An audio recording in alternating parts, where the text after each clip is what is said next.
And then you are good to start. Okay. So welcome to the Global Leadership Speaker Series. Thank you all for being here. The Global Leadership Speaker Series is an initiative from the Center for Global Partnerships and Learning and the Associate Dean's Office. This event will focus on the myriad topics that impact leadership in the global space from April to June. Before we start, I'd like to share some information about the center.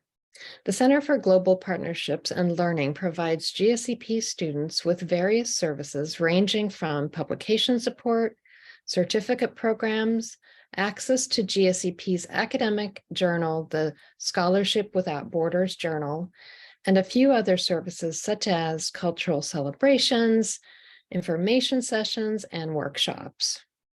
Now, let me introduce our speaker for this evening, Suelen. Suelen Schneider Demaria is a business consultant and mentor. She has over 20 years of solid business experience in which she's built strong leadership, people development, supply chain, strategic, and consulting skills. In the corporate world, she led teams of over 200 people and collaborated with international teams from most continents. She led teams in supply chain, logistics, and commercial. In 2020, she founded Multi-Concept, where she works as a business and supply chain consultant, corporate trainer, and mentor for leaders. She also serves as a graduate assistant at the Center for Global Partnerships and Learning at Pepperdine and as director for the nonprofit Women in Operations in Brazil. She is a PhD student in global leadership and change at Pepperdine. She holds a master's in business administration, specializations in administration, process management, and supply chain, and a bachelor's in international relations. Her interests include business strategy, supply chain, leadership studies in several areas, DEIB, and trust building. This evening, Suelen will be talking about leading global virtual teams, a reflection based on scholarly research she has been involved with since 2019. Thank you so much, Dr. Brahmi, for the introduction. I will start sharing my screen. Just a moment. Can you all see my presentation? Okay, that's perfect. So it's very nice to be here today with you to talk about leading global virtual teams. And the way I approached it was much more like a scholarly reflection. And I hope that it also gives insights, not only on global leadership, but how we can engage more in research with a unique topic or one single project and so on. So I prepared the agenda for today's discussion, starting by my lenses. So I will talk a little bit about my background again, just to provide you ideas about my biases or where I came from, because it kind of narrow and shape the way I view and I interpret the data that I collect, especially in qualitative research.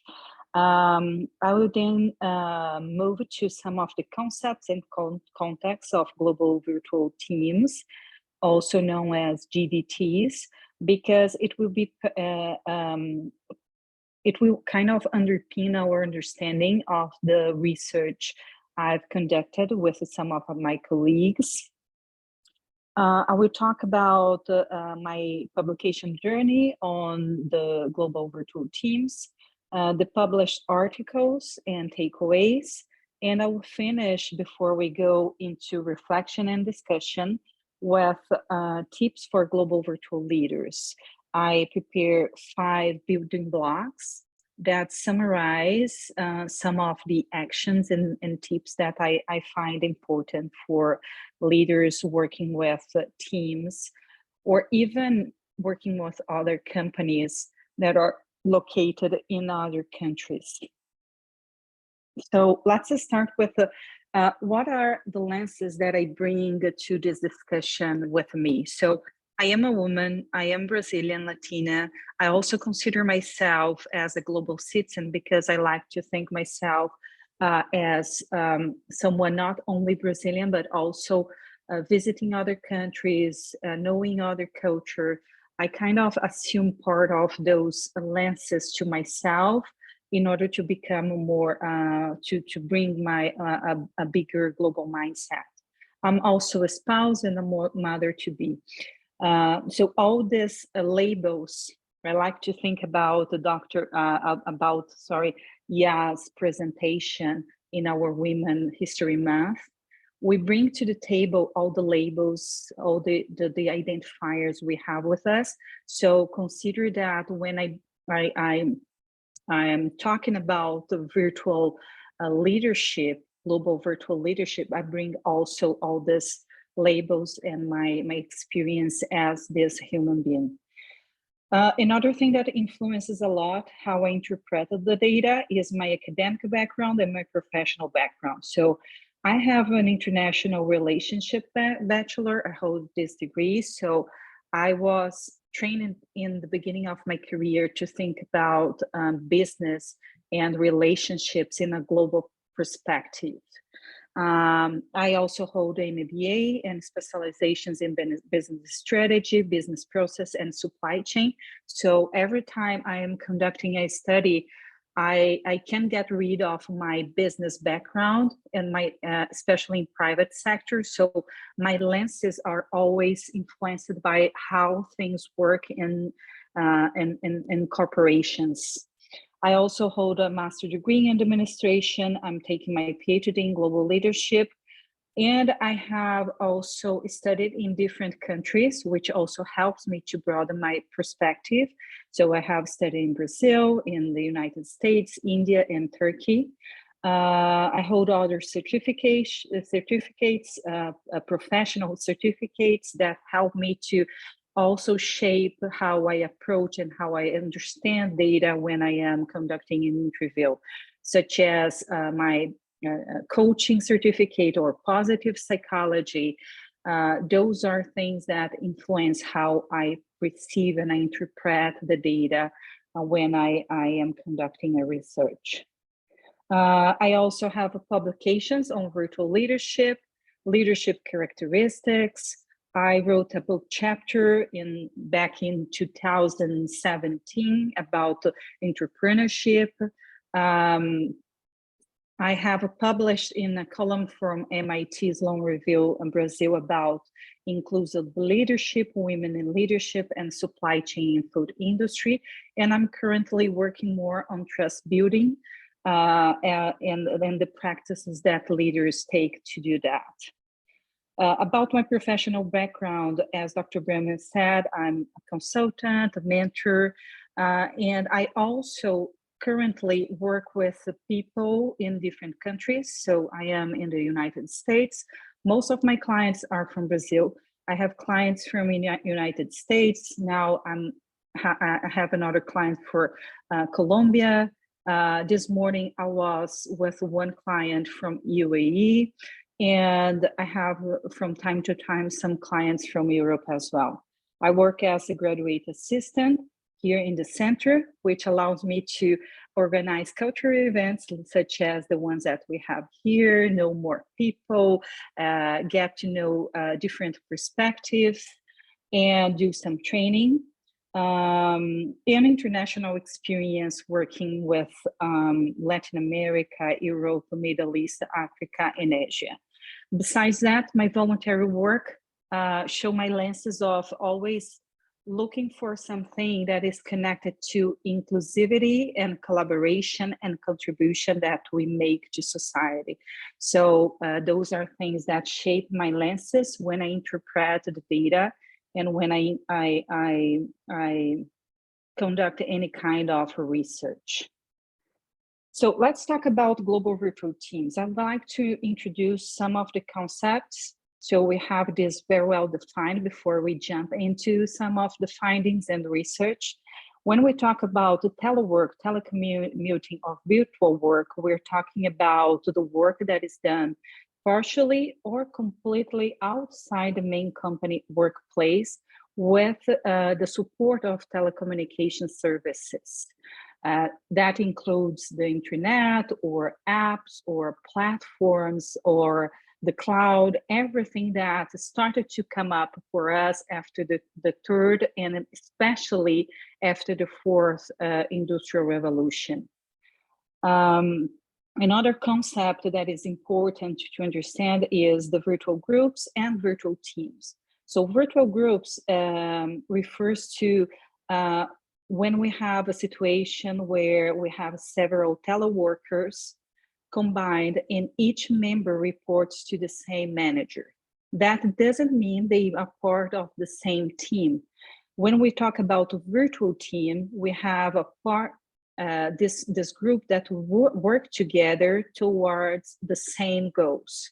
So we can have, for example, in supply chain, a general manager, but as a group, we have the virtual group of supply chain, but inside we can have a particular group working on logistics, another working on customer service and planning and so on. So when we talk about a team, we're talking about a group of individuals that hold similar goals.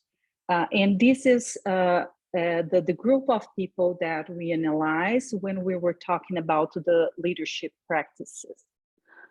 Global virtual teams refers to these virtual teams that has members located in 2 or more countries. And virtual leadership in our research is considered the body of practices or knowledge applied to lead and or manage virtual teams or global virtual teams. So another thing that I consider important is understanding when is it that, we start to talk about global virtual team. How does that happen? We were so happy when we have our, regional physical based teams, and all of a sudden we start to change this world, right? So this isn't something new, but this is something that has accelerated a lot after especially the fourth revolution, and even more after the pandemic. So the first academic studies on global virtual teams date from the 90s, and they were much more focused on communication, technology, and trust in regards to technology, not in regards to how people lead. Because at that moment, companies and leaders and managers, they were trying to find out what are the best ways to make it work? What are the best ways that I can lead a global team virtually? So they spent almost a decade exploring much more the communication and technology piece. And after the 2000s, then the focus changed to managerial and leadership practices, which is very good because we started to approach teleworkers as human beings, and we started to acknowledge that they have individual needs and so on. Well, what is important to notice is the enablers or the triggers for global virtual teams. The first one is the globalization. When we start to have international commerce or collaboration among different companies, countries, etc., we start to think globally, and we start to think about ways we could interact more effectively and fast. The second trigger was the Industrial Revolution, and we have the third and fourth Industrial Revolution. When we talk about the third revolution, it enabled the use of internet, telecommunication, etc. But what boosted or enhanced the number of global virtual teams was with the fourth revolution, because this is when the connectivity gained force through the cloud and other enablers that we had. So all this change, it was a meaningful and a very complex change, triggered a need for a new leadership approach. Because one thing is when we are leading team that we have this connection and we can talk to them face to face every day. The other thing is when we have team members who work in different time zones, or they talk other language, they have other culture norms and so on, and we have to keep them close as a team, and this is very challenging. And finally, I would like to recognize here the pandemic and lockdown policies, because it reinforced and accelerated the work from anywhere as a ways for companies to survive. And also, when we think about the pandemic, it accelerates so many things about the digital transformation, digitalization, and everything. It broke a lot of paradigms that we had, especially in the private sector. So what are the advantages of GVTs, global virtual teams, and why has it increased the popularity over the last decades? Well, there are a lot of advantages that exist, and companies already started to recognize those.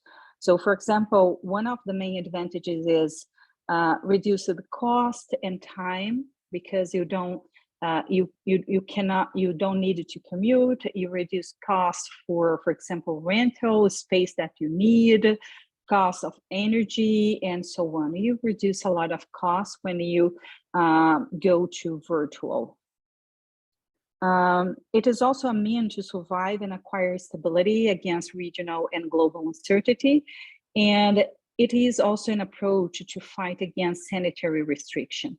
It became more evident with the pandemic, but if you analyze, for example, China suffered a lot with the lockdowns in the past for example, the swine fever or other sanitary restrictions that they had, and they imposed the lockdowns before we lived this situation. China has lived this situation before with other sanitary constraints. So when we analyze individually countries, for example, China had accelerated their connectivity and their infrastructure before the world did, because they already suffered some of the sanitary restrictions.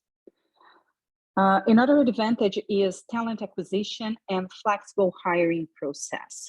When I don't impose physical barriers, I can hire anyone from anywhere. So I can reach to the best talents or the best professional to a specific task or job. This flexibility brings more results for the company. And we also have individual and social benefits. When we think about individuals, for example, we had especially during the pandemic, it was more evident.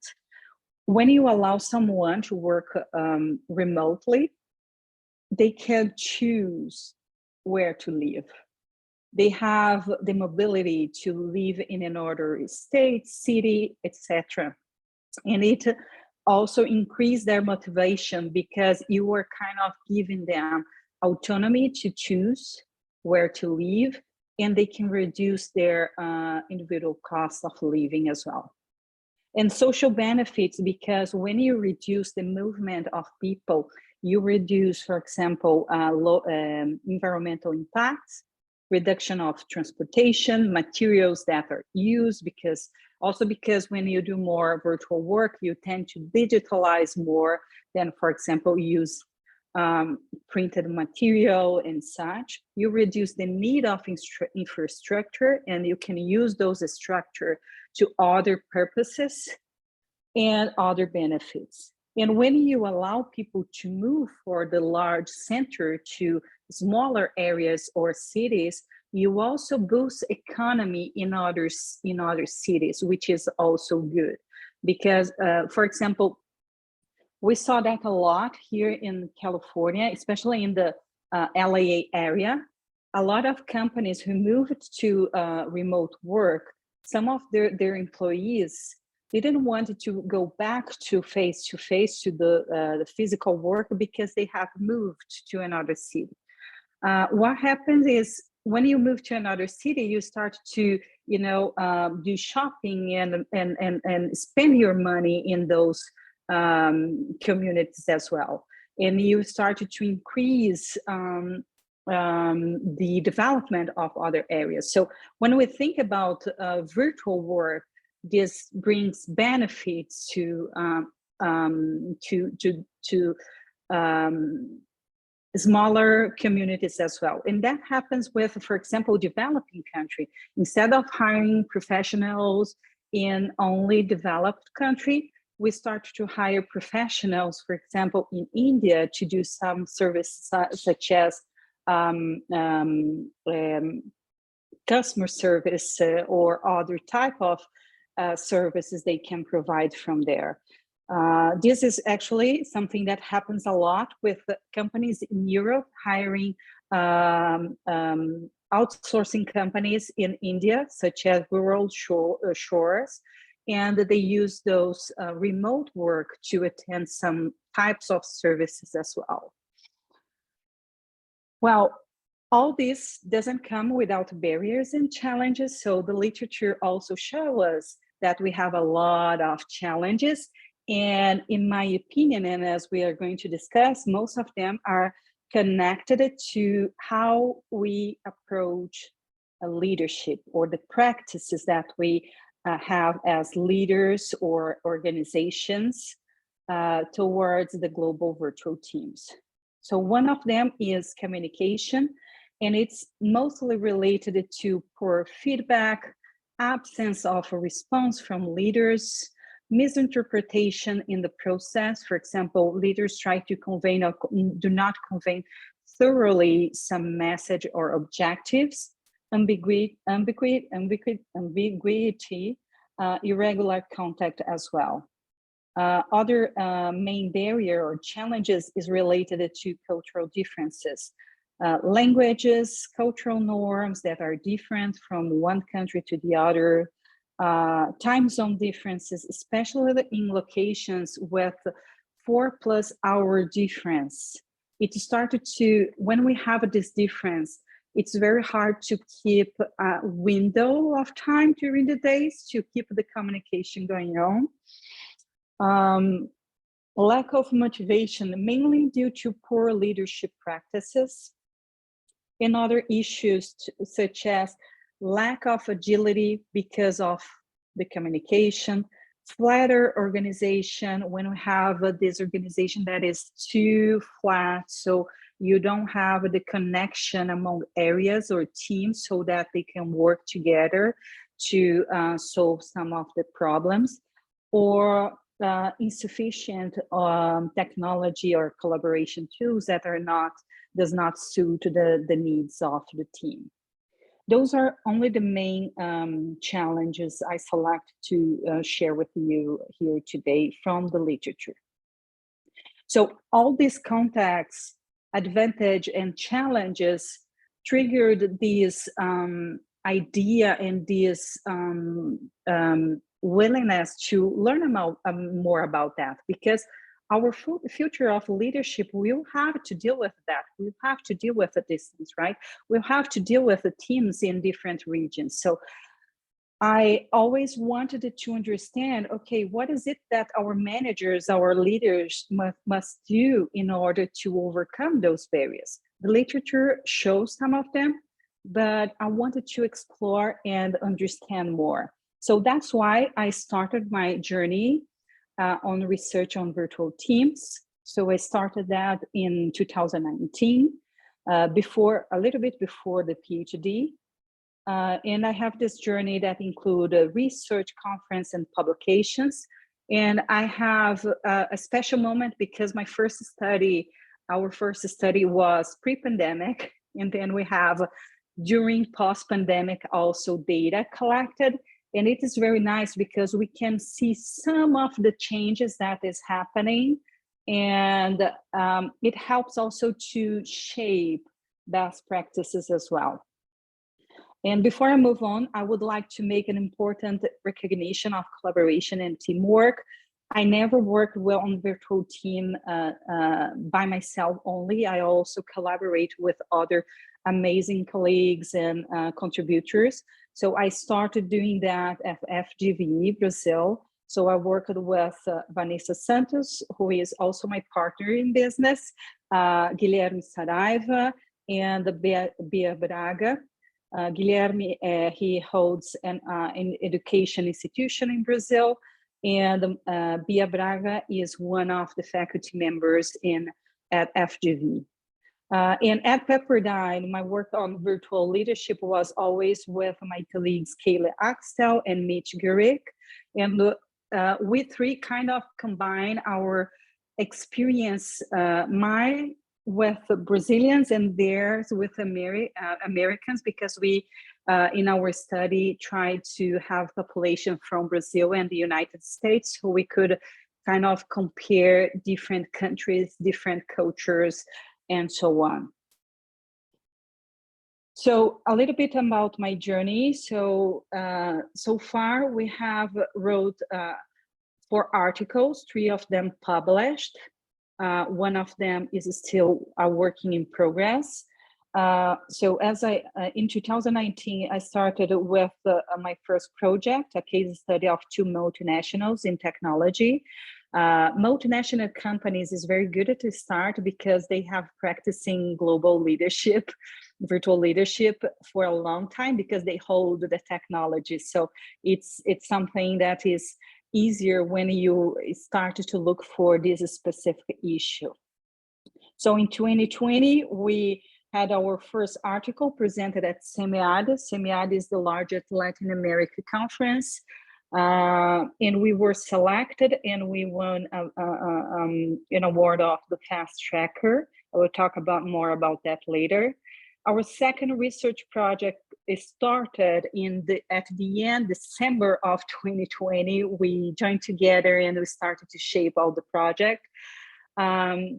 We presented our second article at the ICGLE, and we also published this same article in 2022 in the Journal of Global Leadership. What is important for who is starting at some of the doctoral programs, and this is something that I learned with Dr. Gabby. As you can see here in our first project, we had only 1 research question. So we learned how to work smart with research.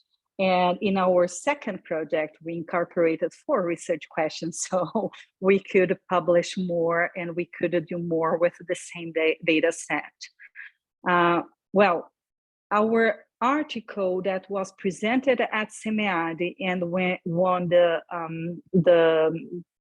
award for Fast Track was selected for a specific journal to be published.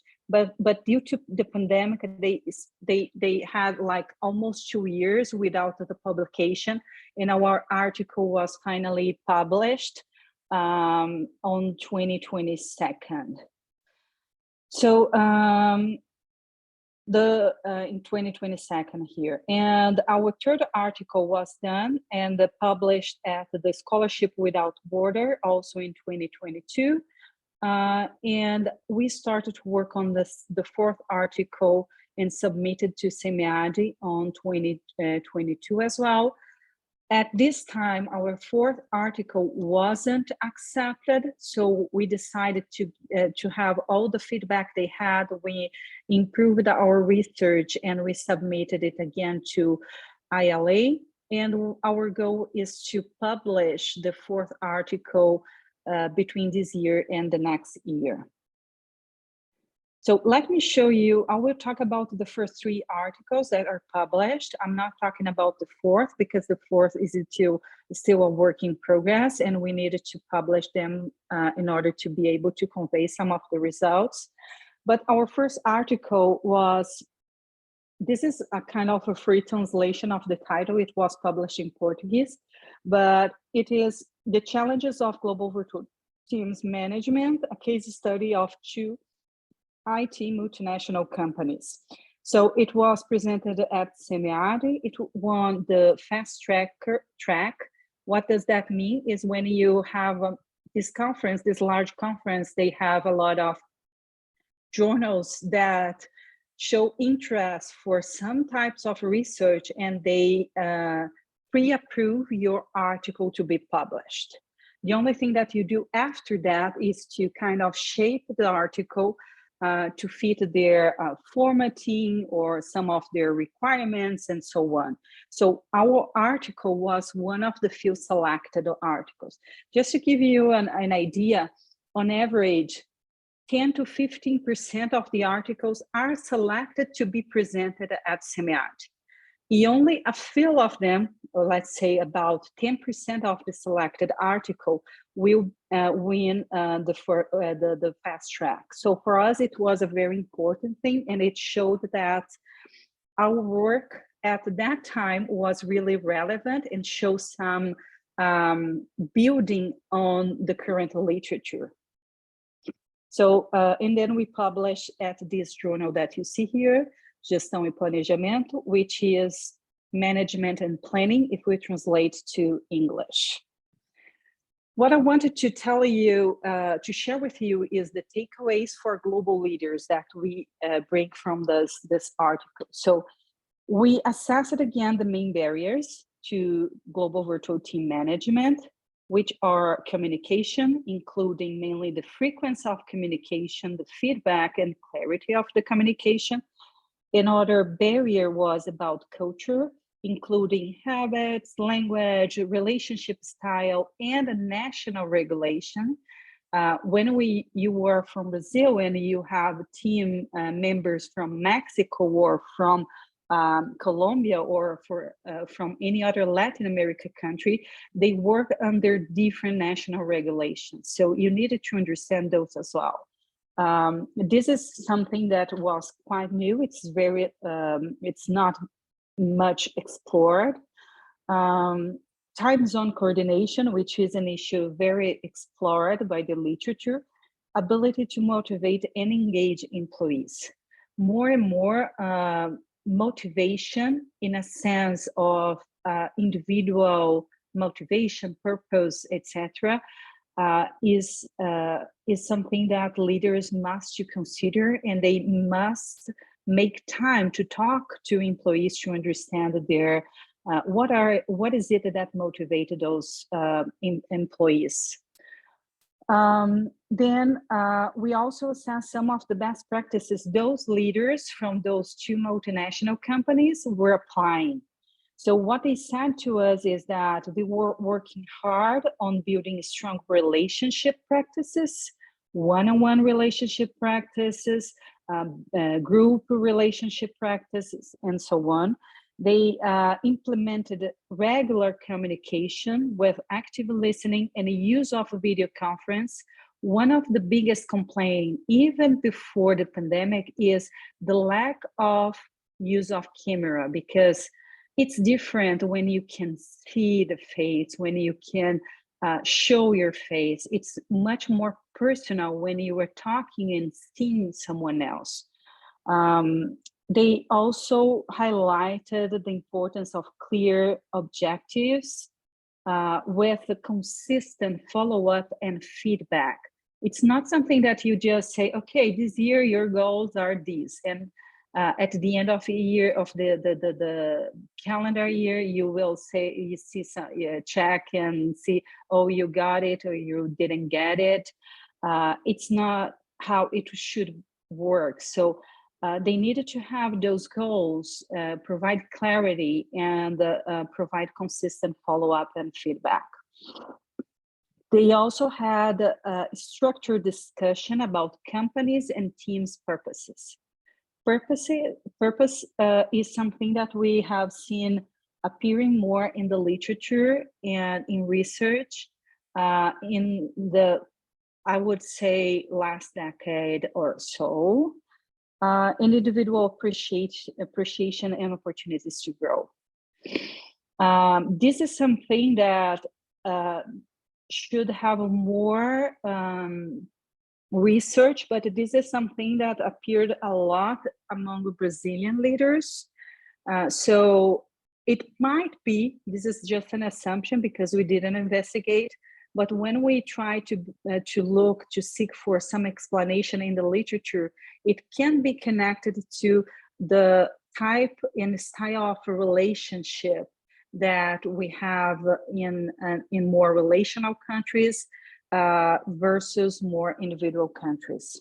So as a whole, as a summary, this research confirmed barriers in the literature and build up on a strategy spotlighting especially the importance of purpose and individual appreciation.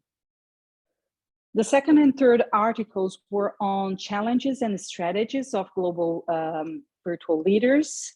And we had a presentation on that at the ICGL conference, and after we had the publication on that journal. And our third article was published in the Scholarship Without Border. It had a quite a very good number of downloads. We are very proud of that. And we talk about the strategies of virtual team leaders as a global overview of this study. And again, we assess the challenges and disadvantages, and then the strategies leaders use to overcome the challenge and develop team member. So the main two things that changed here. In the previous study, we were working on a very narrow study case for two companies, two multinational companies. In the second, we didn't narrow the industry, but we selected leaders from Brazil and from the United States who work with virtual team, global virtual team for at least 5 years. So it was a little bit different. And what we found out is a lot of those leaders, they engage more in virtual work after the pandemic. So some of the challenges, again, geographical location includes time zones and issues around the culture and language, same things that we found in the previous research, relationship. And here we start to see something appearing from a little bit different from the other. For example, in the previous study, we saw the importance to motivate team members, but here we start to see issues on personal leadership style or interest building and the level of maturity. Level of maturity was something that appeared mainly due to the pandemic, because then they had to move, everyone had to move in some cases. There were leaders, they had a team that were working in the workplace physically, and they had also to move. So they started to figure out that, okay, this is very challenging to move a whole team to the virtual space because they don't have the maturity to work from home. Sometimes because they, could not self-manage themselves, and sometimes because they lack knowledge about some of the technology. Another issue that appeared more strongly was the technology. And this is something that was much more related to Brazilians, which is very interesting because after we found that, we start to understand, okay, why is that Brazilian leaders cite this as a big issue and Americans doesn't? So we figure out that in a lot of studies, they showed the lack of connectivity in a lot of regions in Brazil, which explain this kind of situation. And it is also something that we need to study more, but we can maybe have it as kind of something to guide us when we are working with teams that are in developing country. Do they have, internet access from anywhere? Do they have infrastructure, etc.? So usually in less developed country, we will face technology as an issue. collaboration and team cohesion, more frequent among Americans, and process management issues navigating day-to-day tasks. It is more like command and control. And here we see, for example, especially after pandemic, the need for leaders to check if people working remotely were doing their jobs and their tasks. We also assess some of the strategies these leaders use to overcome the challenges and develop team members. And some of the challenges were about strengthening personal bonds through mentorship, one-on-one coaching, and building trust. They also try to create people management strategies, promoting more training. Here we saw a lot of training around technology and new technology because of the moment we were living, delegation, and opportunities to learn more and learn how to do something different in their regular processes. They implement processes for scheduling, organizing, and meeting frequency.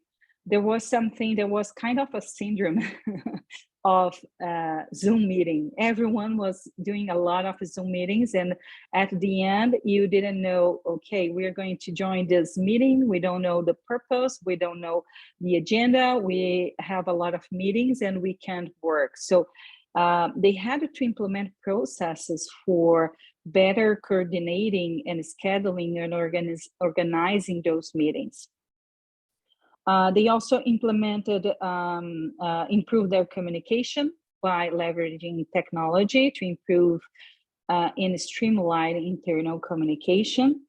They create growth opportunities by training for specific roles, mentoring and ensuring clarity around the specific roles and opportunities for the future. They enhanced creative collaboration through virtual events, virtual whiteboards, and virtual icebreakers. It was very nice because especially there was a couple of companies who mentioned how they do that, like small celebrations, especially when you could not, go to the office and celebrate. So they kind of replicated the moments of happy hours they used to have face-to-face to online from time to time. And they boost emotional awareness by keeping their teams engaged by celebrating, rewarding, acknowledging overwhelming tasks and preventing burnout. For example, some leaders, they started to build with the organization psychological support for the employees, financial support for the employees, in order support of professional for employees to prevent burnout. Imagine that you go to your office every day and you are using their resources. When you move to home, you need to understand and manage all this pressure of working, and your family is there, and you have to manage all the home and work situation. And sometimes you get anxious. Some people go into this compulsive habit of shopping online and this kind of things. A lot of issues arise that we don't even have idea. So those leaders, they start to see what were the areas that the employees needed support, and they hired professionals to support them. Well, in conclusion, these last two articles, they confirm existing literature and build on challenges related to processes and people management, and they build on strategies for creating especially growth opportunity and creative participation. One thing that is very important is there are meaningful differences between countries. For example, while Americans in that particular group focus more on collaboration, they need more collaboration. Brazilians take an individual approach by creating growth opportunities and building emotional intelligence for those individuals. Another thing that we found out is that cultural intelligence is very critical for global virtual teams. leaders and their team members, and it's very important to train people on cultural intelligence.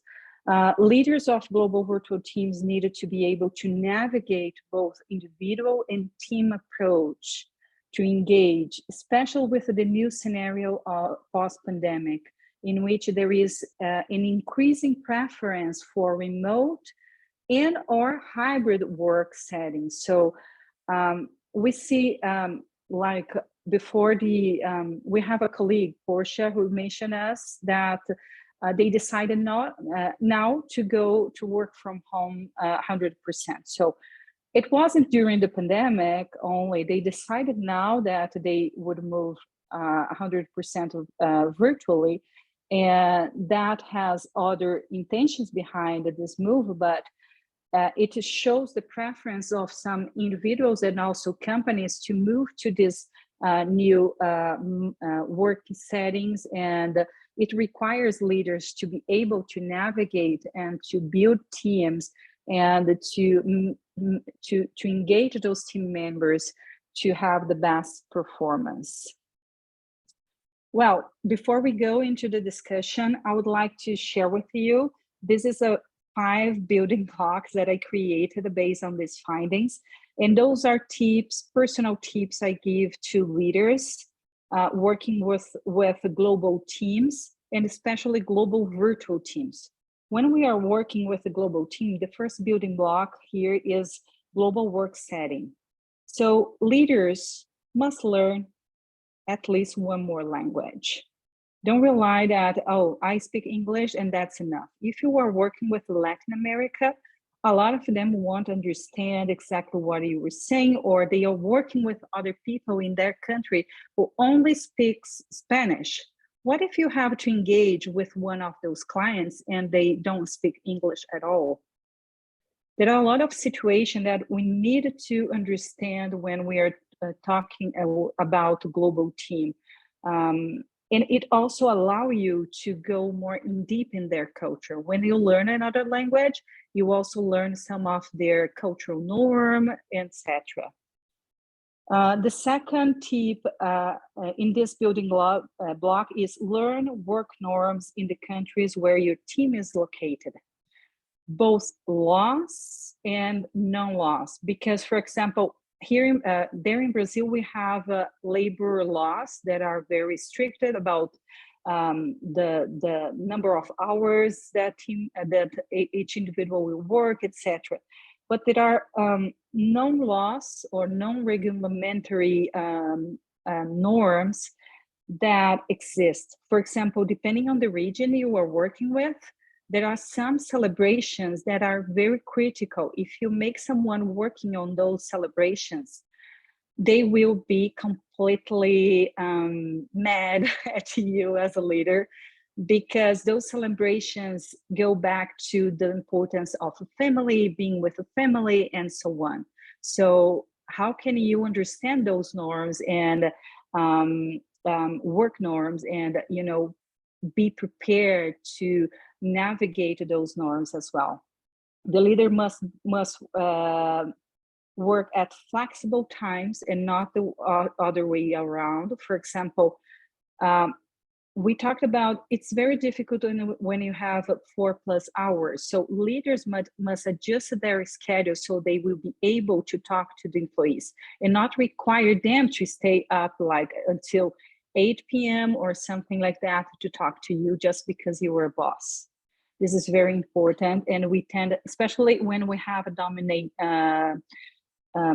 cultures that are dominant, we tend to impose our work norms.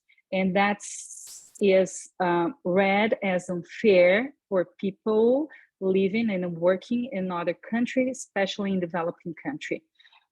The second building block is about cultural intelligence. So here is another tip: learn team members' general norms about a relationship, family, religion, education, and other factors. Listen actively. That means ask more questions, more learning questions, instead of trying to make others fit into your world. They live in another country. It's very hard for them to fit into your world. And never impose your cultural norm on others. It won't work. Actually, most of the the case that fail are related to that, when a leader try to impose their norms because maybe they are, you know, in the headquarter or the dominant culture, they try to impose, and that doesn't work. Communication: establish an effective communication channel, make frequent and timely contacts and check-ins. So you need to constantly talk about goals, tasks, and check if there is any constraint, and convey and reconvey objectives and purpose. This is also something that we learn in change management. One of the steps of Cotter is to talk about objectives and purpose, vision, etc. The more you talk about those things, more clarity you will provide to your employees, especially with the distance. The fourth is technology and resource. Learn about the country infrastructure, for example, Brazil, as I mentioned before, and their connectivity, and try to provide resources and technology that are necessary for best performance in each location. For example, there are some countries, they have restrictions towards some of the applications that we use. Some of the countries in Middle East, for example, you won't be able to use WhatsApp. So what is the other apps, applications that we could use if we are working with a team in that particular area? And finally, and most important, this is something that appears as something that we are building on the literature: individual appreciation. Understanding your team members as unique individuals. Practice inclusion and care about their individual professional growth. Sometimes leaders tend to care about my own professional growth, and we forget that we have a lot of individuals. If they are happy and they are satisfying and they are motivated, they will make it happen for you, because if they feel like you care and you are promoting, you are supporting them, your growth as a leader will happen automatically. So with that, that's the last piece that I would wanted to share with you. My purpose with these last minutes is discuss these questions.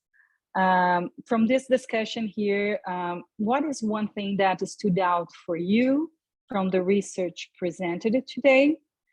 Considering the practices discussed today, how do you rate yourself as a global virtual leaders? And what is one important thing that you needed to practice more or learn to become a better global virtual leader? I'll stop sharing and then I will open for discussion.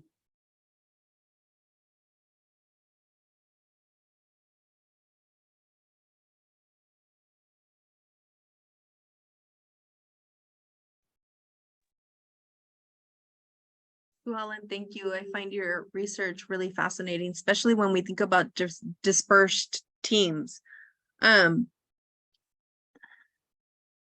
If you had to give us like one or two key tips on how to begin, because I know one or two tips isn't enough to create effective teams, but to begin that process, what would you say the two most important points are? I think that the first and the last building block, the first, because you needed to understand their norms, and languages is very important to understand those norms. And the last is the individual approach. When you start to understand the individual, we will learn about their culture, and we will learn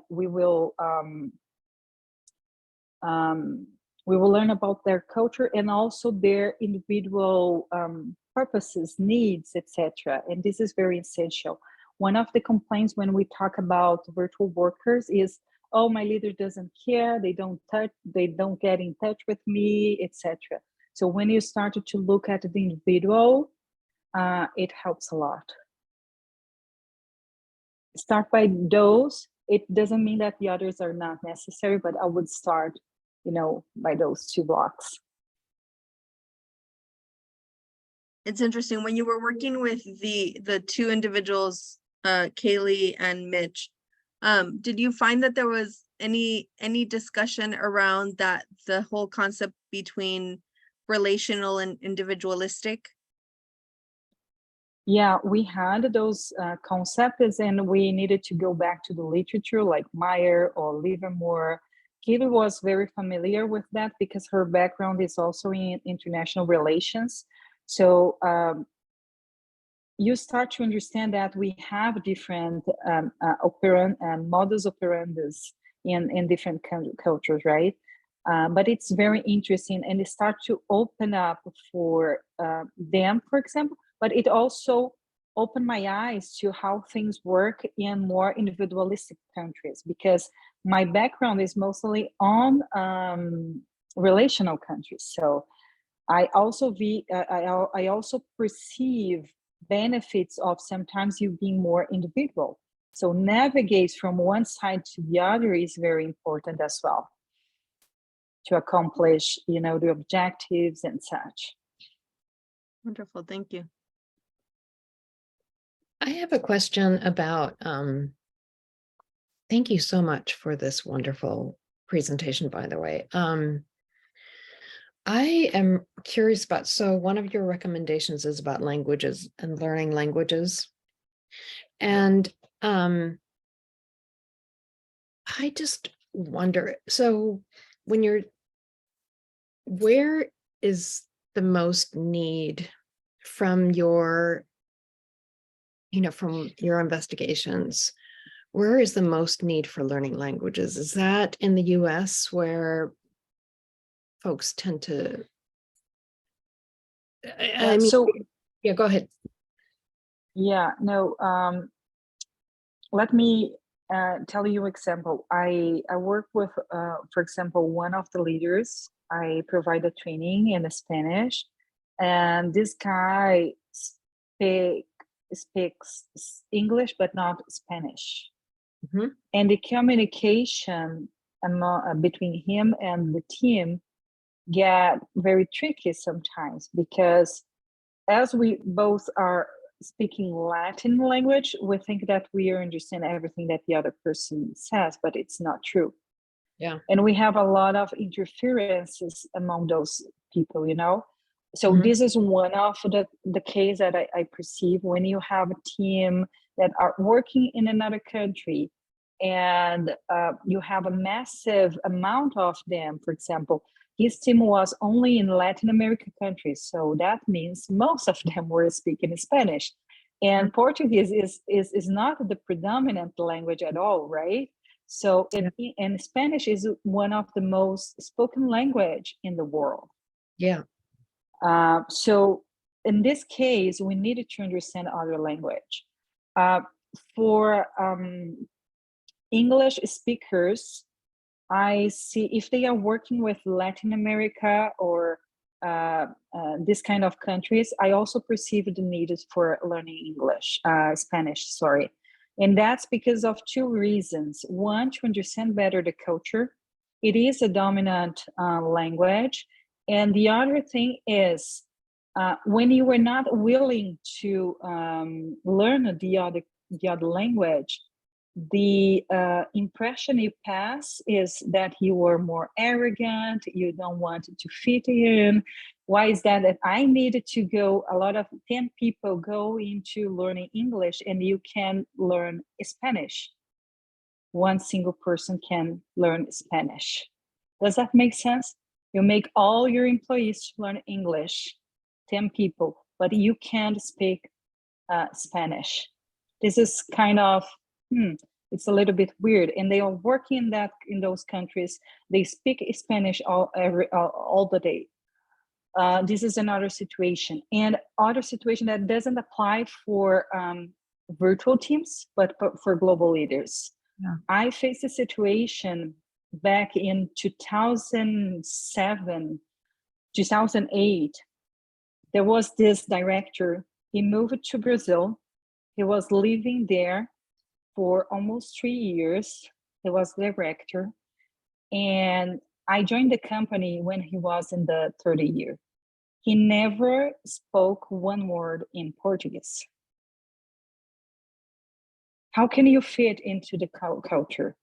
Most of people there, they were like worker voice, 40 years old, 50 years old.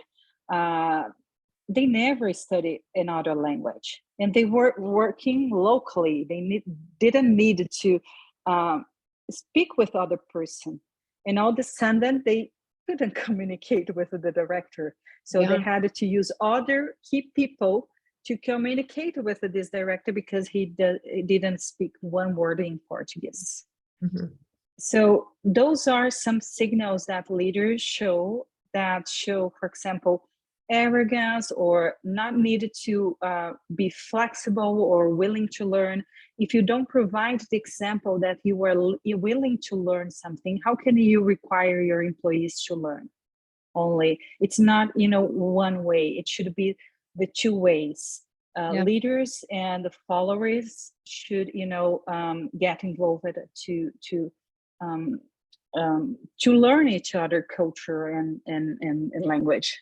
This is also, it's not only built on literature, it's also built on my personal experience. All the examples I provide were examples I had in my professional world. And, when you are in the middle of a situation, you hear people, you see what they are talking about and what matters for some cultures. I love that you present this, because sort of my perception, without really, reading a lot of literature, is that language education is less and less important, and at least in the United States, because English is spoken so broadly. So I really love that this is one of your recommendations, because, as you say, there is a sort of impression of arrogance that, everybody speaks English kind of thing. Mm-hmm. Yeah, and I just kind of see that for this piece, which is not, it's just one piece of your recommendation and your model, that piece, I think, would need a lot of support from directors internationally speaking, let's say. I love it, and I think that particularly with language preservation movements and this sort of thing, it's really significant for the understanding and communication across cultures. And I particularly like it because of the sort of downplaying in certain environments of languages in basic education. So I really love it, and it just kind of makes me think wonder how creatively that could be introduced either back, or maybe it's just at the level of corporations, although we know that when young kids learn languages, that it sticks. It's much harder as an adult. So anyway, I appreciate that a lot. And it just made me, kind of curious about where the stumbling blocks for introducing that sort of thing would be. So. Yeah. And, that's true. It's much easier when we introduce as, when they are kids, but it's also possible to learn as adults and at least understand the context and so on. And, when we talk about learning a different language, we have two predominant languages in international business that are English and Spanish. So if I were to start, check about those if you have a good relationship with those countries. Or maybe you were more into Middle East, so maybe you needed to learn something else, or maybe you were working more with Asia and especially China or Japan. And this is another thing that is important. We had our when I was working at DBS, the leaders start to learn Japanese, and that was important because Japanese people will talk something different among themselves. How can you get what they are talking about if you don't understand? Yeah. So depending on your situation, you choose, and it's possible to learn. Of course, you won't be as good as a native speaker, and that's okay. Being comfortable with your level of, proficiency in the language is also something important. You don't need it to be perfect, but you need it to be able to interact and to get in the conversation in a more deep and meaningful way is very, very important when we are talking about global leaders.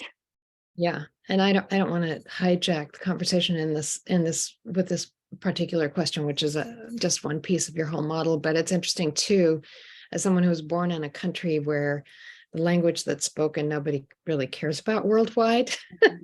I mean, there are actually Swedish schools, even here in Los Angeles, where people, young kids can go and they can be immersed in Swedish, but it's not a language that's,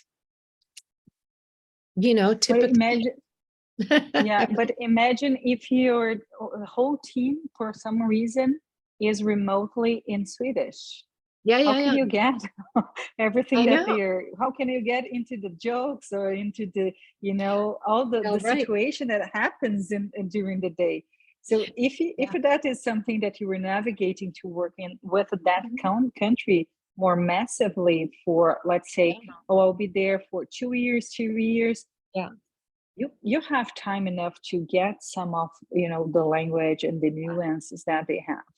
Yeah. It's really, I'm just going to refer just for a second to the Succession program that's on wherever it's airing. We're following it, but there is one character in this mix of high power corporate negotiations who is Swedish, and they make all kinds of fun of the other characters that don't get it, and so it's a really interesting piece. So thank you for that. Thank you for you're welcome doing this. It's fascinating. Thank you. Do we have any other questions? Should we close up for the day?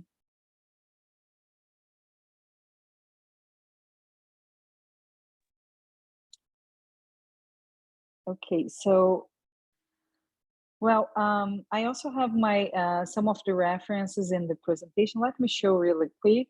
So it will be recorded and people can have an idea of some of the references. We also went to the questions and answers. So here are some of the references. We have our reference at the Scholarship Without Border and other references, including the work that we did there in Brazil as well, that people can use. And that's all. Here is my contact in case anyone who attended this session or who is going to listen to this session before, after. If you have any doubt, you can contact myself and we can talk more about virtual leadership. With that, I conclude my presentation. Thank you so much. So thank you, Suelen, so much for your graciousness and for your willingness to have this conversation and share your research with us and with all of our communities. Truly appreciate it, as always. I invite anyone listening and those here to join us at our next session, which is in a few weeks. Look out for the flyers. And with that, have a wonderful evening from all of us at the center, and we will see you next time.